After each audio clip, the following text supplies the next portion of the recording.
السلام عليكم ورحمة الله وبركاته. أهلا بكم متابعينا الكرام. مباراة الاتحاد المنستيري والملعب التونسي في الجولة الأولى من البطولة التونسية الموسم الجديد 2025-2026. وقبل ما نتعرف على الموعد والتوقيت والقنوات الناقلة، ما تنساش تدعمنا بلايك والاشتراك في القناة ليصلك كل جديد. وتوقع معنا نتيجة مباراة الاتحاد المنستيري والملعب التونسي في التعليقات أسفل الفيديو. وكان فريق الاتحاد المنستيري قد نال الهزيمة من الملعب التونسي في نصف نهائي بطولة كأس السوبر التونسي بهدف مقابل لا شيء.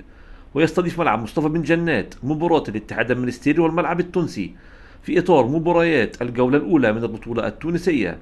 وتنطلق المباراة اليوم الأحد 9/8/2025 عند الساعة 4:30 بتوقيت تونس والجزائر والمغرب، 5:30 بتوقيت ليبيا والسودان، 6:30 بتوقيت مصر والسعودية والعراق وقطر، 7:30 بتوقيت الإمارات وسلطنة عمان.